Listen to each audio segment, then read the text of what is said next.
성금은 이런 거예요. 우리가 생각 사진이라고 하는 거예요. 성금. 우리가 생각을 딱 주격화해서 볼 수가 없잖아요. 네. 그 사람이 어떤 생각하는지 그게 볼 수 있는 게 유일하게 손금이에요. 우리 자음의 운유에 그런 생각을 손금이 담아내요. 하시는 일이 어떤 일 하세요? 병원에서 네. 물리치료사예요. 물리치료사? 네네. 선생님한테 물리치료 받으시는 분이 시원하네요. 좀 답답하거나 궁금했던 거나 또 알고 싶었던 게 있다면? 제가 지금 일을 하고 있는데 제가 저 성향의 한타라고 저 일하는 것도 재밌고 환자분들 대하는 것도 재밌는데 이걸 오랫동안 할 수는 없잖아요.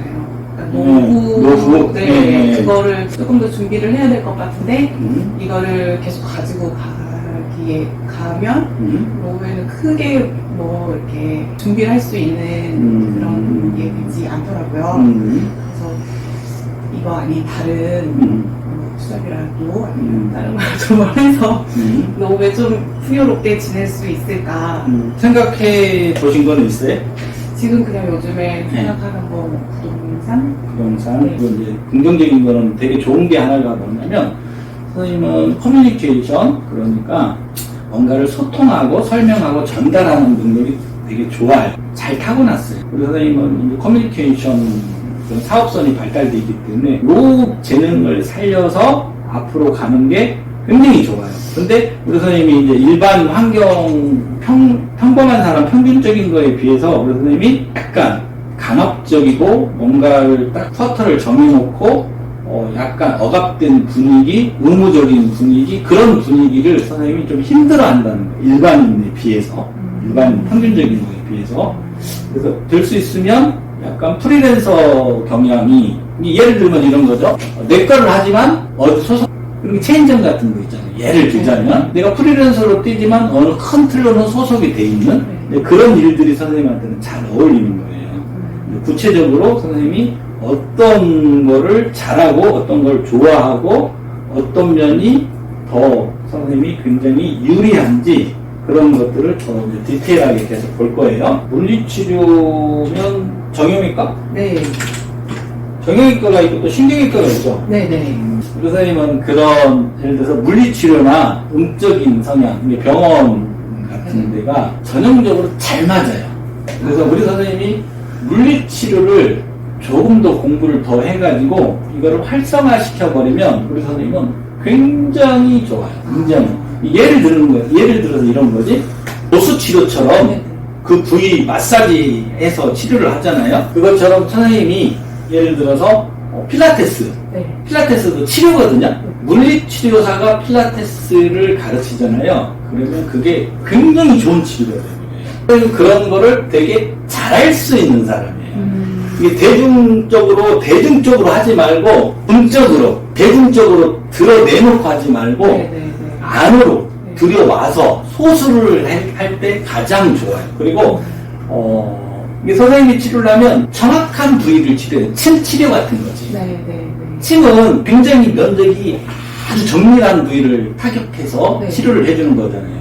하지만 그 영향력은 굉장히 크잖아요. 그런 게 선생님한테 되게 잘 맞아요. 일단 물리치료가 아닌 병원에 관련된 일을 한다는 게 선생님한테 잘 맞는 거예요. 간호원을 했더라도 그렇고, 근데 물리치료를 했으면 물리치료에서 파생해서 할 수 있는 일이 굉장히 많거든요. 노후에도. 굉장히 많아요. 거기서 일을 찾아보는 게 가장 좋아요.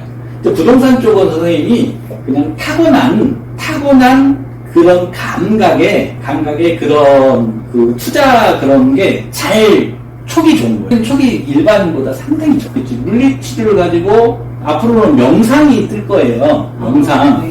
물리치료하고 명상하고 접목을 시켜줘요. 물리치료는 뭐냐면 오랫동안 그 기간을 활성화시키는 걸 도와주는 거잖아요. 약으로 치료하는 게 아니고. 그래서 이런 얘기, 우리 정신이 아프면 어떻게 해요? 정신이 아프면. 허리가 아프면 어떻게 해요? 어떻게 치료받아요? 운동하고, 또, 침도 맞고, 주사도 맞고, 파스도 붙이고, 그죠? 또, 정신이 아프면, 마음이 아프면 어떻게 해요? 진정을 시키고 수혈하는 그것도 치료를 받아야 돼요. 허리가 아프면 보건하는 물리치료를 받죠. 그죠? 그럼 정신이 아플 때는? 그것도 치료받아요. 마음이 아플 때는?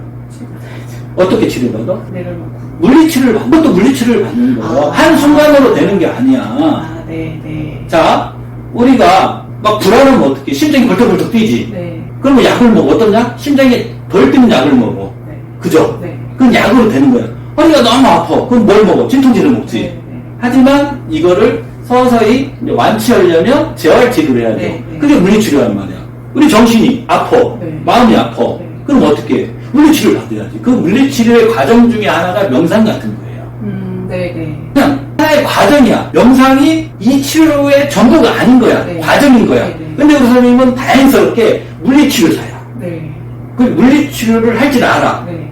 근데 지금 단순하게 정형외과에서 물리치료를 하는데 그게 다가 아니라는 거야. 네. 앞으로 사람들이 어디가 많이 아프냐면 허리나 다리나 무릎, 관절 그런 게 많이 아프지 않고 앞으로 점점 어떤 환자가 많이 늘어가냐 마음이 아픈, 가슴이 아픈 환자가 계속 늘어나. 그런 추세야. 근데 우리는 어떻게 배웠어? 마음이 아프면 네가 참아야 돼. 시간이 가면 해결될 거야. 네. 시간이 가면 해결돼? 허리가 아팠어. 시간이 가면 해결돼? 내가 낫는다. 기다리면 해결돼? 안 되잖아. 치료를 받으러 다녀야 되잖아. 가슴 아픈 것도 똑같은 거야. 마음이 아픈 거. 네. 그걸 접목을 시켜. 새로운 거 할 생각 하지 마. 이 그런 느낌이나 촉에 대해서 타고난 게 자기가 좋아하는 게 아니고 본인이 잘하는 일이야.